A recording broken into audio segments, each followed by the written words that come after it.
Good evening, everyone. My name is Susan Reyna, and I'm here today with Linda Johnson. For the next 30 minutes, you'll be hearing about Linda's great story as well as the fabulous work she does in our Little Intensive Outpatient Program. We represent Beacon Therapeutic. It's a non-for-profit located in the far south side of Chicago, yet our services are far-reaching and we deliver them throughout the city of Chicago. We do have a variety of programs. I'm going to put a listing of our different locations. We have our administrative offices on 1912 West 103rd. Our homeless outreach services are located at 117 South 117th Southwestern. We have our Calumet Park campus located in Calumet Park, and our Longwood campus, which is at 10650 South Longwood. We do offer a myriad of programs. We have our elementary schools. They go from K through 12. They're located one at our Longwood campus and the other one at our high school campus. And then we offer a whole variety of homeless outreach services, ranging from enrolling homeless families and children into Illinois' all-kid programs to some evidence-based initiatives that are really focusing on young mothers and children, as well as we offer shelter outreach services and early Head Start, particularly focusing in on children who are from birth to 3 who are homeless. We also have traditional outpatient services that community can avail themselves to. And particularly, we're going to be talking a little bit more about our Little Intensive Outpatient Program that is one of our outpatient programs. And what we do at Beacon is we're truly creating new endings from disadvantaged beginnings. So, as I mentioned, today I'm here with Linda Johnson. She is our Little IOP, LIOP, Milieu Therapist. Welcome, Linda. Thank you. Thank you for being here. This is a live call-in show, so if you have any questions or comments, please feel free to give us a call. The number is located at the bottom of your screen. It's 312-738-1060. So, Linda, tell me a little bit about your background. What's your degree in, and how did you get involved in the field? My Bachelor of Science degree is in corrections. I have a Bachelor of Arts in Community Counseling. I always had a feeling that I could help people. I really enjoy that. I have been in this field for over 30 years. I have worked for nonprofit for over 30 years. Mental health, substance abuse, homeless program, and now with the Little IP program, which is Little Intensive Outpatient Program. Well, and I know you have a great story because you didn't always work in the Little IOP program. You started off working within our homeless services program. Yes, I did. And so tell me a little bit about what that work was like. The homeless program, working with shelters, I would go out to the shelters. We would do intakes on people who was there at the shelters.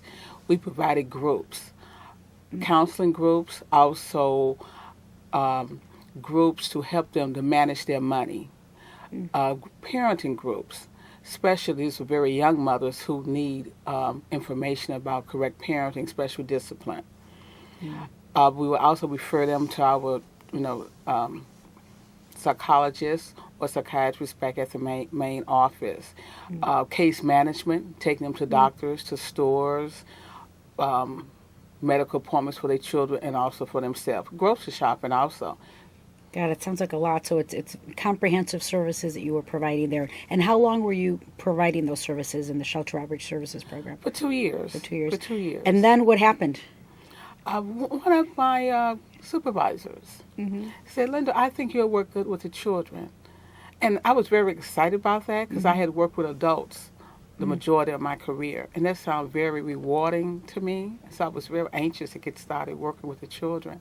Well, I know, and then you transferred over to the Little Intensive Outpatient Program. Yes, I did. And tell me a little bit about those kids. Where do those kids come from?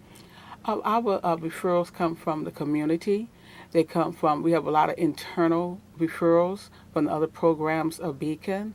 They can come from a daycare center that this child was having many problems or anger issues in a daycare center. That's basically it. Really, from our shelters, a lot, the outpatient shelters or the homeless shelters, I should say, they recognize although these kids was homeless, they gave them a lot of disadvantage. And so they came to our outpatient program. I'm going to put some pictures of the kids up because I do think that always just kind of brings it home in terms of what we do.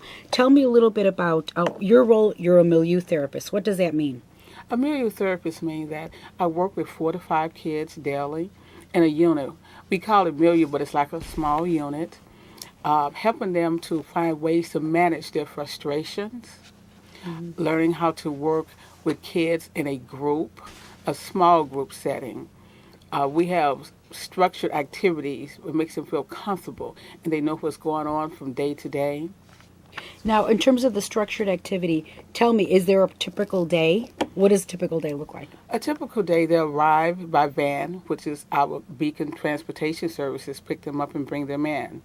When they come in, they're instructed to hang up their coat, and then they do puzzles and books. It's like a settling down period from coming from inside. After that, they have a washroom break where they wash their hands. Then it's breakfast.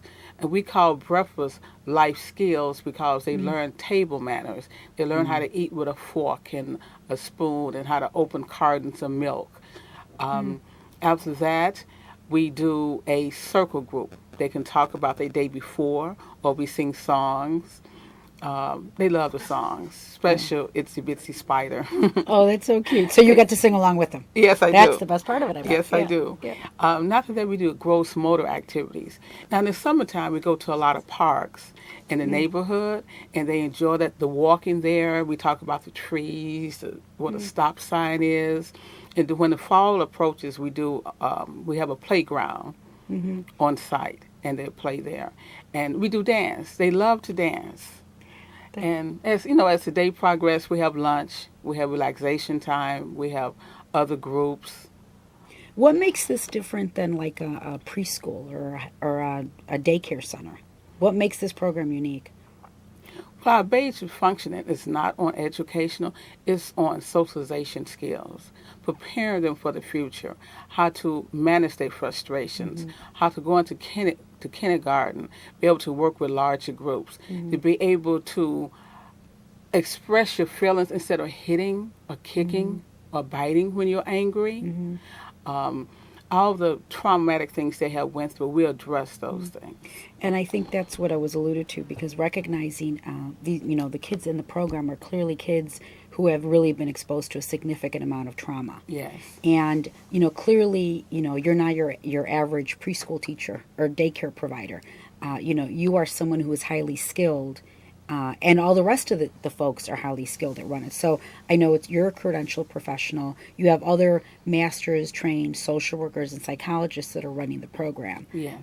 So when you're developing some of the curriculum or some of the activities, I would imagine you're bringing in those skills into the development of those activities. Yes, I am. We do an individualized treatment plan for each one of our participants or children. We look at the trauma, their history, their mother's history, which has a lot to do with development of the child. This treatment plan is discussed with our psychiatrist, discussed with the clinical director, that we are meeting all the needs of the child.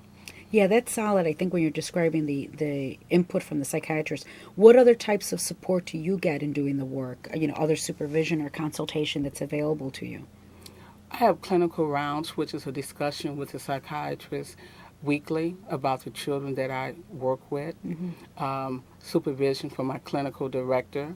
We discuss all issues. We discuss on Family Day, I can discuss things with the mother, the problems that she might see at home that is not recognized in the milieu. Because many times the child behavior is different at home and in the milieu. That's true. You mentioned Family Days. What is that? Oh, Family Day is once a month. The parents come in. They get a chance to interact with other parents. They get a chance to do arts and crafts with their child. And the clinical director and the speech pathologist always do a lecture, which could be on discipline, difficult sleeping, problems with eating. A lot of kids will not eat vegetables. I know some adults that won't eat vegetables too. And problems eating, or any question you want to ask about your child, how they're developing into the, in the program. And it's a fun day. It's a very fun day. And so that's something that goes on once a month, and Yes, all it the does. families are able to access that. Yeah, every third Wednesday. But the transportation, bringing our families in, they don't have to worry about trying to get there by public transportation. The transportation picks them up and bring them in. Gosh, And that is takes them great. back home. And then what other services are provided in the home? I know there's a therapist, also a parent therapist that works with them as well in Little IOP. Yes, it is. We have a family therapist. She goes to the home monthly, more if needed. She discusses parenting with the parents. She helps them with case management problems, take them to the doctor, or employment. If they're trying to find employment, she helps them with that, especially around when it's time for them to go to kindergarten. She goes up to the school and helps them to fill out all the necessary papers. Where do most of when the children leave the little IOP program, where are they going to? Are they going to regular preschool or special education, or what? Where do they go?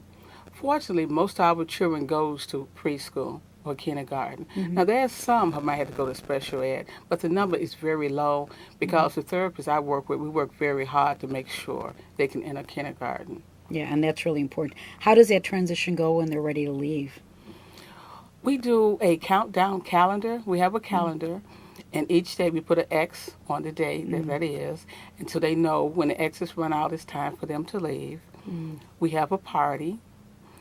We give them school supplies so they get a chance to open up a book bag and see what supplies they'll be using in school. And they're happy about it. We find a book about transitioning to kindergarten, like Goodbye, Your First Day at School. And the mothers come up and everyone talks about it. And most of the time they're not sad to leave. They look forward to leave because they are called in a big boy or a big girl who's going to kindergarten. How is it on the staff seeing the kids go? I mean, you've been there quite a while. How is it for you when you see the little guys go? We're sadder than the children. Yeah. But we are happy for them. But there's a sadness because we see them come in as a temper tantrum, crying, screaming, running down the hall, and they leave as a person who is ready to go to kindergarten and function, without maladaptive behaviors. Yeah, that's really important. And how many children are in the program overall?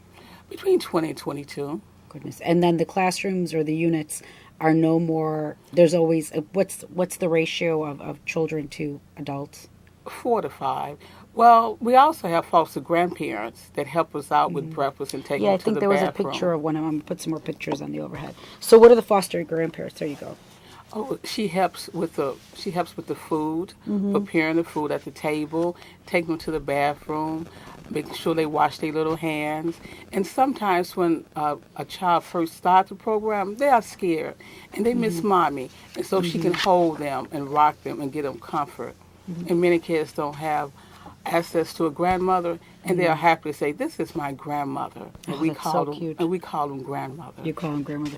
Tell me a little bit, you having been there for a while, of some success stories or some particular, memories that you have of the little kids.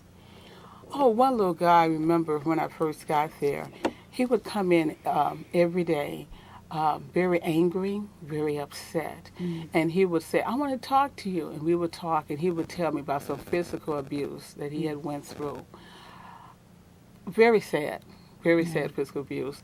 And he was angry about it. He was angry at me. He didn't want to play with the other children. He would hit them. He wanted to kick them. In other words, he wanted abused in the way he had been abused. But when he left, he would smile. He stopped hitting. He wasn't angry. We gave him techniques to manage his frustrations, and he was able to go to kindergarten, and he did very well. And that was 15 years ago, and it still brings. Wow, you can see my voice is changing because I'm so happy because it was such a difficult case. And it's interesting. I hear the passion and commitment in your voice, and clearly, you've been in our homeless services. Now you're in our little IOP services, which are incredibly draining because the children, they're darling little guys, but sometimes they can be very difficult. But you yourself have a very compelling story. Yes. You're a breast cancer survivor. Yes, I am. And what are you willing to share about that? I think that's an incredible journey in and of itself, and you've started that journey with us, and you're still here now. So tell us a little bit about that. I'm going to put a beautiful picture of you on here because I think it's quite lovely. This is you. So this started in 2007. Yes, 2007. I went for an annual mammogram, and they said something was wrong with his mammogram. Those are the best words I can say. And so they did more testing, and I had stage 2 breast cancer. I was very devastated. It was a traumatic experience for me, the fear, all the emotions you can think of. But as I was coming home, I thought about the 3 and 4-year-olds I work with who have witnessed domestic violence, who have been physically abused. And I was saying, if they can handle that and be resilient, I can too. Oh my gosh, Linda, I didn't know that piece. You mentioned that before. That's really quite profound, and I think it's really been wonderful for us to be able to walk that path with you. You know, did. and I also have always been amazed at, yeah, like I said, our kids are lovely, but most people, regardless of what kind of condition they're in, they have a hard time keeping up with 3 to 5 year olds.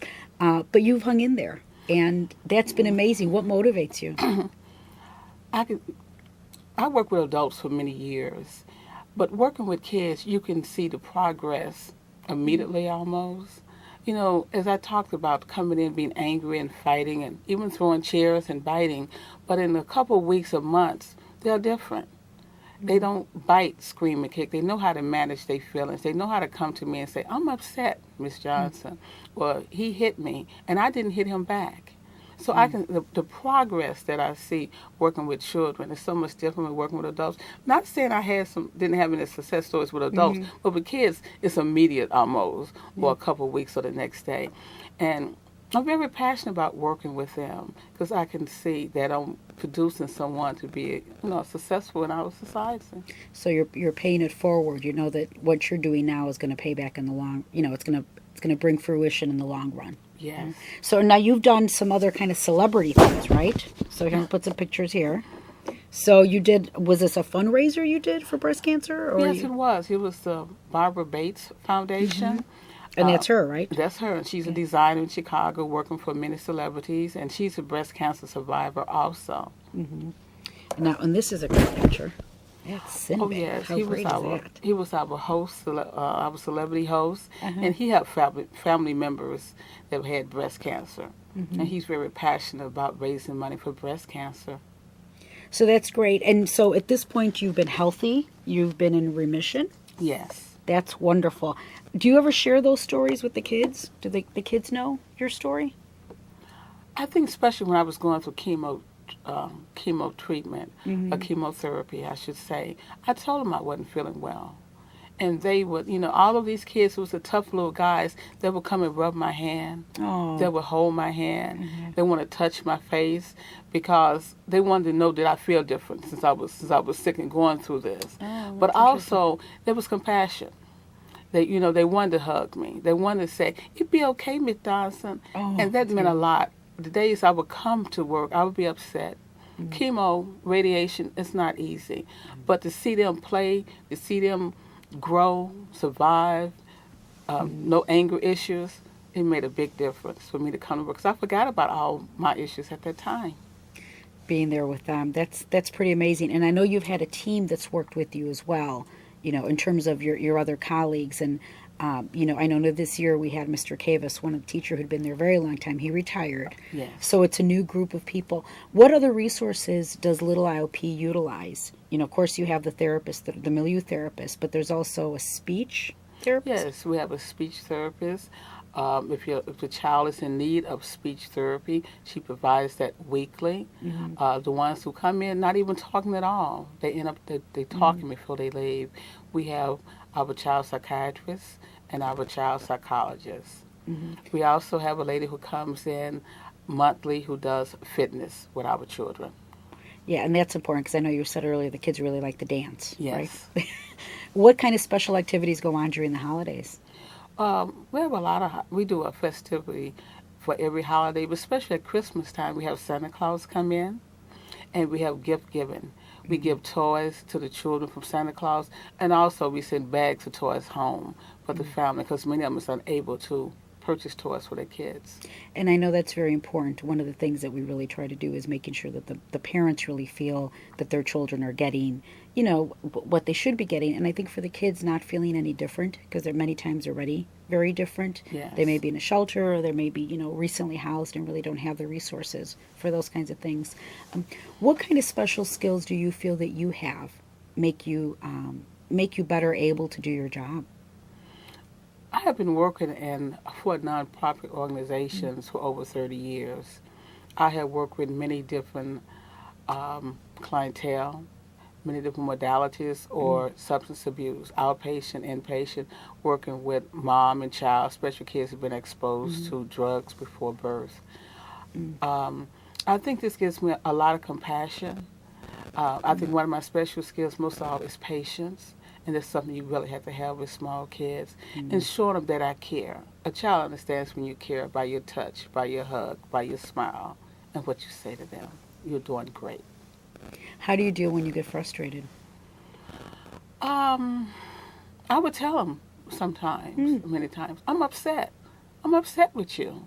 And it's kind of cute because they will come back and say, I'm upset with you too, Miss Johnson.